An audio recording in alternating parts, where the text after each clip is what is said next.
আজ তোমাদের সামনে মোরলা মাছের একটা রেসিপি নিয়ে এসেছি। এটা সুন্দর হয়, অসম্ভব সুন্দর।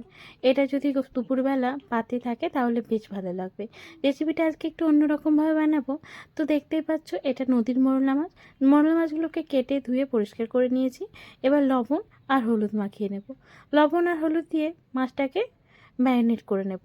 তবে শুধু লবণ আর হলুদ দিয়ে নয়, এই মাছটা ম্যারিনেট করব লবণ, হলুদ, জিরে গুঁড়ো, গরম মশলা গুঁড়ো দিয়ে দিলাম। দেখতেই পাচ্ছ আমি বাড়িতে গরম মশলা বানিয়ে রেখেছিলাম, সেটাই দিলাম। লঙ্কা গুঁড়ো দিয়ে দিলাম।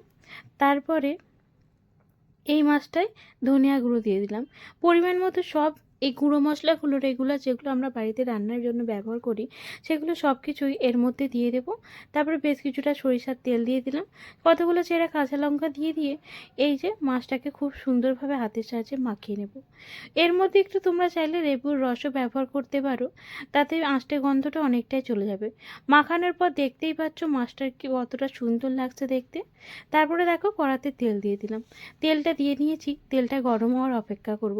তেল যখন দেখবো খুব ভালো মতো গরম হয়ে গেছে, হ্যাঁ একদম পেঁয়াজ দিয়ে দেব। পেঁয়াজটা দিয়ে দেওয়ার পর এই যে আমি এখানে বেশ কিছুটা পেঁয়াজ ব্যবহার করছি, যেমন দুটো বড় সাইজের পেঁয়াজ। এই রান্নাটায় একটু পেঁয়াজের পরিমাণটা সবসময় বেশি দেওয়ার চেষ্টা করবে, তারপর নুন দিয়ে দিলাম, যাতে পেঁয়াজটা নরম হয়ে যায়। তারপর ঢাকা দিয়ে এটাকে বেশ কিছুক্ষণ হতে দেব। পেঁয়াজটা ঢেকে ঢেকে যদি ভাজতে শুরু করি তাহলে পেঁয়াজ খুব সহজে নরম হয়ে যাবে। তারপর এর মধ্যে আদা রসুনের পেস্ট দিয়ে নেব পরিমাণ মতো। আদা রসুনের পেস্টটা দিয়ে নেবার পর খুব সুন্দরভাবে কষিয়ে রান্না করে নেব। একদম কষিয়ে রান্না করব। আর কষানোর সময় অবশ্যই ঢেকে রাখবো।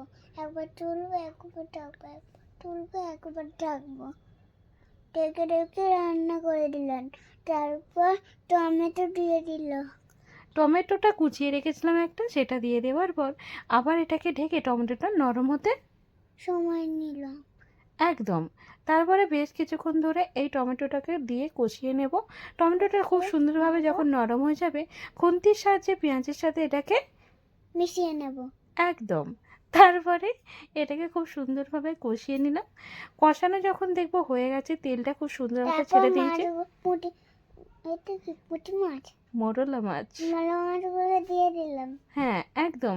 মোরলা মাছগুলোকে দিয়ে নেবার পরে একটু মোরলা মাছের থালাটা ধুয়ে যে জলটা ছিল সেই জলটা একটু দিয়ে নিলাম। তারপরে মশলার সাথে খুব সুন্দরভাবে মোরলা মাছটাকে মিশিয়ে দিলাম। এই প্রথম এটাকে এবার ঢেকে দেবো। প্রথমবারই কিন্তু মাছটাকে খুব সুন্দরভাবে নেড়ে চেড়ে নেবে।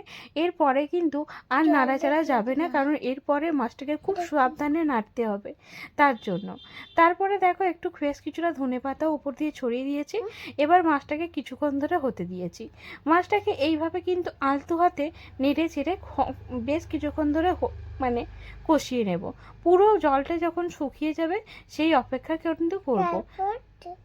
ধনেপাতা দিলাম, আরও কিছুটা ধনেপাতা দিয়ে এইরকমভাবে হাতটা মানে এরকমভাবে করার দুটো সাইড ধরে এইভাবে নাড়িয়ে নাড়িয়ে মিশিয়ে নেব। কারণ মাছ যত নাড়তে যাবে এই মাছগুলো কিন্তু ভেঙে যাবে, তাই এটা কিন্তু লক্ষ্য রাখবে যাতে না নাড়ার মানে নাড়ার সম্ভাবনাটা সব থেকে কম থাকে, মানে নাড়বেই না বললে চলে।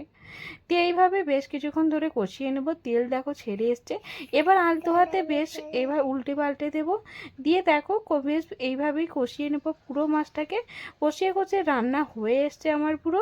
আমি এই মাছটা একেবারে শুকিয়ে মানে একেবারেই শুকিয়ে নেব, জাস্ট একটু গ্রেভি থাকবে, সেই সময়তেই নামিয়ে নেব। গরম গরম পরিবেশন করে দেখাচ্ছি এই রকম হবে। এটা কিন্তু খেতে বেশ ভালো লাগে, তোমরা একবার বানিয়ে খেও। আর গরম গরম কত সঙ্গে নেবে।